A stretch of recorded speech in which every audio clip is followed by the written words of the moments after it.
Pengadilan Negeri Lok Sukon Aceh Utara kembali menggelar sidang perdata terkait sengketa tapal batas 2 desa di Kabupaten Aceh Utara. Kuasa hukum tergugat menilai gugatan yang diajukan oleh pihak penggugat bersifat prematur dan tidak jelas alasannya. Sidang perdata terkait sengketa tapal batas antara Desa PLU Pakam, Kecamatan Tanah Luas dengan Desa Blang Pante, Kecamatan Payabakung, Kabupaten Aceh Utara kembali dilanjutkan di kantor Pengadilan Negeri Lok Sukon. Persidangan kali ini merupakan sidang lanjutan yang ketiga dilaksanakan oleh Pengadilan Negeri Lok Sukon, Aceh Utara. Sidang dipimpin oleh Arnaini selaku Ketua Majelis Hakim dan didampingi dua anggota majelis Bob Bosman dengan Maimunsyah. Kuasa hukum tergugat satu Gampung Blang Pante, Payabakung, Zul Azmi Abdullah menilai gugatan yang diajukan oleh pihak penggugat di Pengadilan Negeri Lok Sukon itu bersifat prematur dan tidak jelas alasannya.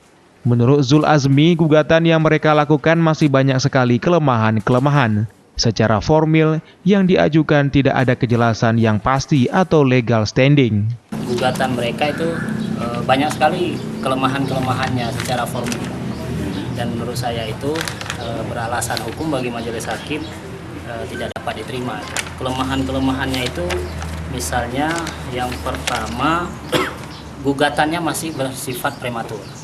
Alasannya adalah karena belum ada keputusan dari Bupati ataupun Wali Kota. Dalam hal ini Bupati Aceh Utara belum ada keputusan tentang penetapan batas desa.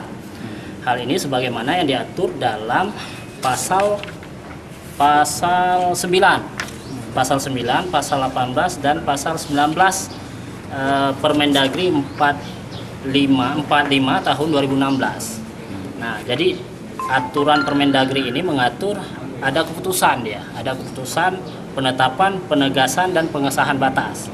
Nah, sementara dalam perkara ini belum ada surat keputusan ataupun peraturan daripada Bupati tentang penegasan dan pengesahan batas desa PLU Pakam dengan Desa Blang Pante. Sementara itu, kuasa hukum dari penggugat Gampung PLU Pakam Kecamatan Tanah Luas, Sukri, mengatakan salinan yang dibacakan oleh pihak tergugat satu tidak sesuai dengan laporan kliennya sebagai penggugat ke Pengadilan Negeri Lok Sukon, karena penggugat yang diajukan kliennya itu bukan masalah tapal batas, namun yang diajukan adalah masalah penghadangan yang dilakukan oleh pihak tergugat satu pada tanggal 19 April 2020 lalu. Itu objeknya yang digugat adalah menyangkut dengan perbuatan melawan hukum, yaitu inventarisasi dan identifikasi dihadang oleh pada saat dilakukan oleh BPN Aceh Utara dalam rangka pengadaan tanah Waduk Purto.